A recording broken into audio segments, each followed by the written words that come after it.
back on the C Morning Show, and we have arrived in our first talk show of the day, and we're going to talk about something that is very controversial, somewhat.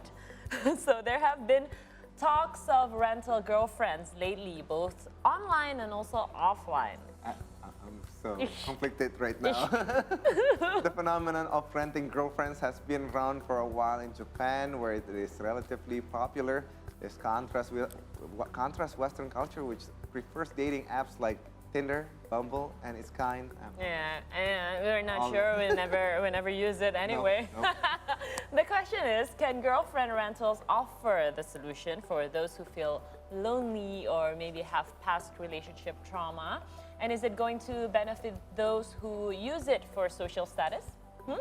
What effects do girlfriend rentals have both externally and also internally? Now, to find out more, let's have a chat with clinical psychologist Maizan Dianati. Good morning, Mbak. Good morning. Good morning. How are you this morning? Good, thanks. How are you? We're good, but we're going to talk about this because this is very interesting. Now, I want to know, firstly, what caused the psychology viewpoint? What causes this rental girlfriend phenomenon? So actually, it can be a very sensible thing because lately there are loads of loneliness that's happening, especially following the pandemic. Yeah. So people are longing for social connections, and technology and internet, of course, can provide everything, right? Like they can make everything a lot simpler right now. So loads of tech entrepreneurs see this type of need, so they try to facilitate this phenomenon by making some kind of services that provide like an easy cure, right? Like to the loneliness itself. Demand and supply. Yeah. I love how she call it entrepreneurs. Entrepreneurs. Or, service providers. So why is the service so popular and amongst adults, and what did make it so promising as a job field? So because again, like there are many factors that can push people to really use this type of services. First one, again, like some people are longing for social connections right now. Maybe they have a very limited time or chance to meet people in real life, so they need this third service party in order to get that. Other than that, there are also people that may be kind of exhausted because of, you know, like some pressure from the family, let's say, and you know, friends questioning their motivation to do like their single life. So that's why they rent a girlfriend to attend like wedding party, family gathering, even friends reunion. And interestingly, like from some articles and like studies that I found, there are also people who use this in order to conceal themselves. Let's say they have like a different type of sexuality. They use this platform in order to show people that they are actually like, for example, like heterosexual people. Oh, okay. But before we go deep into this, maybe you can explain a bit about, you know, technically, how does it work?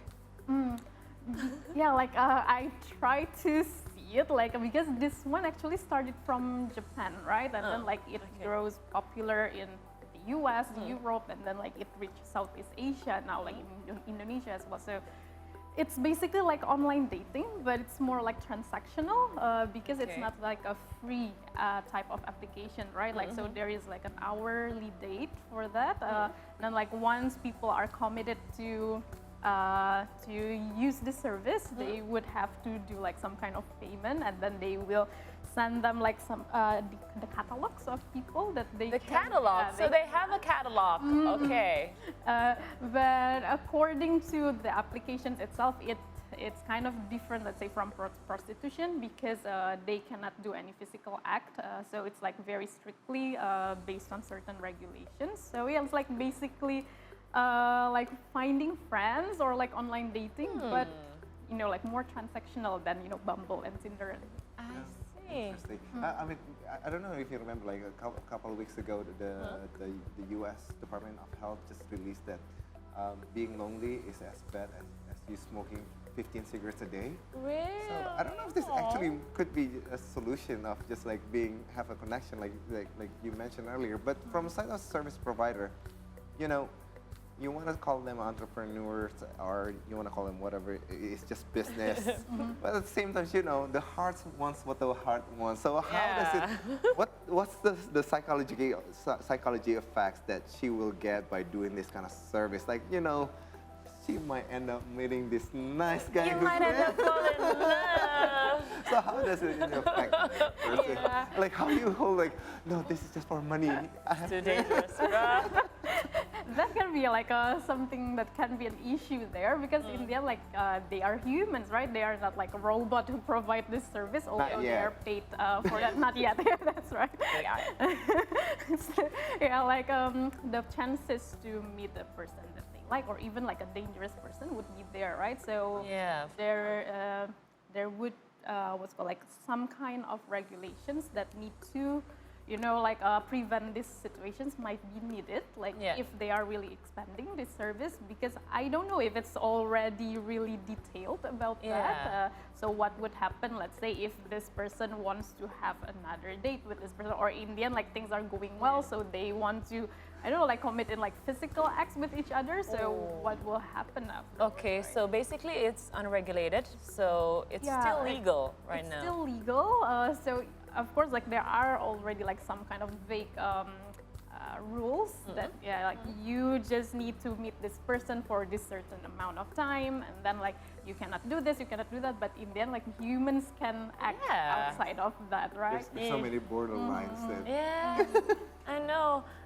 So many unwritten rules, you know. So I also want to know for the user, you know, who will use this service, will it become an addiction that will impact to their relationships in their real life in the future, or somewhat, you know, they wanna do this more often? Yeah, like because again, it's like two sides on a coin, right? Like on one side, like they can really cure this loneliness issues that people have temporarily, but in the long run, like it can also alter the way we see relationship.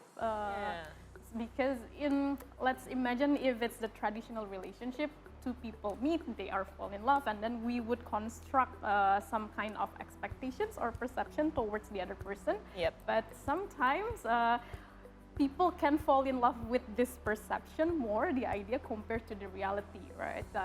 They can think, okay, like this person maybe is not as good as our expectations, so this is the reason why there is like a breakup and separation. But with this service, they can avoid this thing. So let's say they really pick someone who would be aligned with their expectations, because they are looking at the catalogs and stuff, and because these people are paid to accommodate their needs, these girls maybe act accordingly to their expectations. So people would tend to prefer these things more, and unfortunately maybe there would be possibilities that in the end, like people kind of attracted to this instant idea, and they don't want to involve commitment, loyalty, and like deep sense of attachment to their partner, because it's easily replaceable, right? Very transactional. so for the users, they need to remember some of these entrepreneurs, Yes. they provide service to your liking, and then like so repeat order apparently. So is service I don't want to call it rental Service. girlfriend rental rental. service.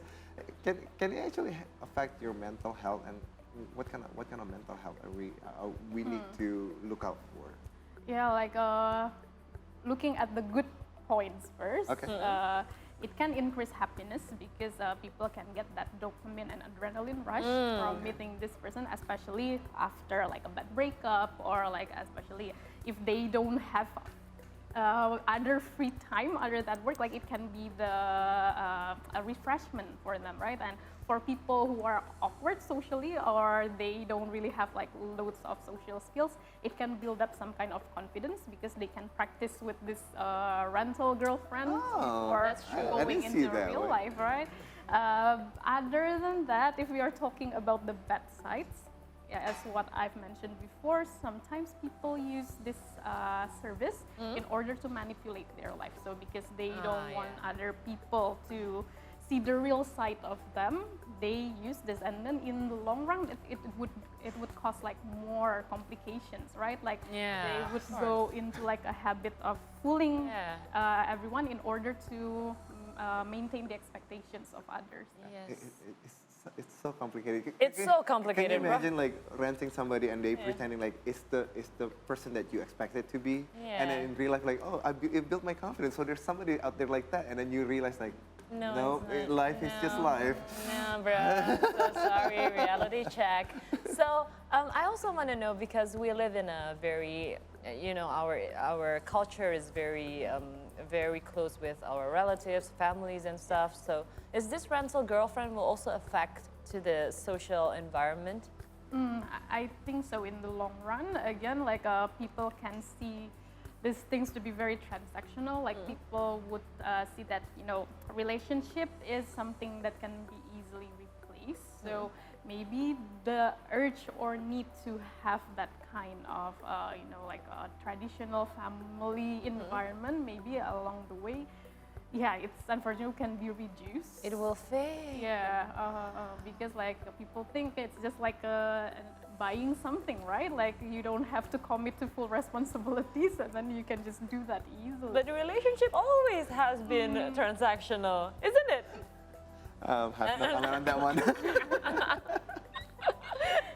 I mean, well. Yeah, well, okay, you give and you take. Yes.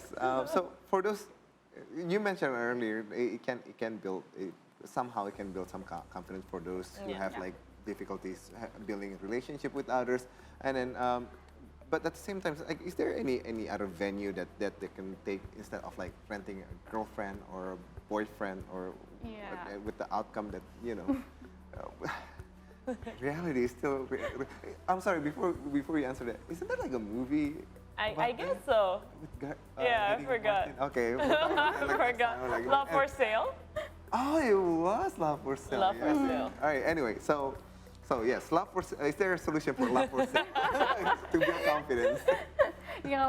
Because this thing is just a temporary solution, right? We don't want this to be a long-term solution, so people need to really realize about this. If you really have trauma, maybe it's better to resolve it, right? Other than avoid that by doing these things. So maybe going to a therapist or like talking about it to your friends or family might be a better solution in the long run. Yes, like if you think you really need this service for a short period of time, it's okay, but don't use it as a way to really live your life in the end, because it's not going to provide loads of advantages compared to the disadvantages. Yeah, because basically it's not real, bro. It's not real. So one last question from me. If anyone out there, want to use this service, do you have any tips on how to do it and how to be safe? Yeah, like first of all, really question your motive to do to use this type of service. Is it relating to the fact that you want to increase your confidence, your happiness, and then or is it something that's relating to avoidance of the real situations? And then maybe you can think about the long-term and short-term impacts from this.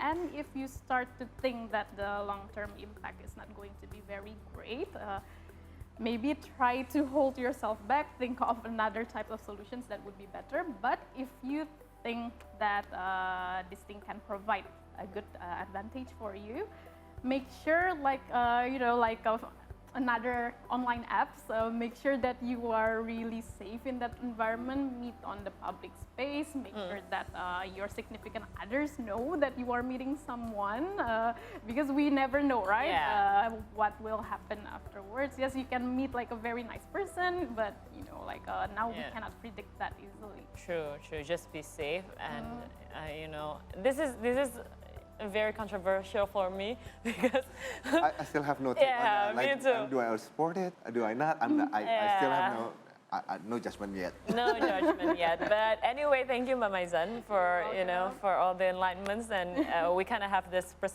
new perspective now about this girlfriend rental stuff. Do you ever use it?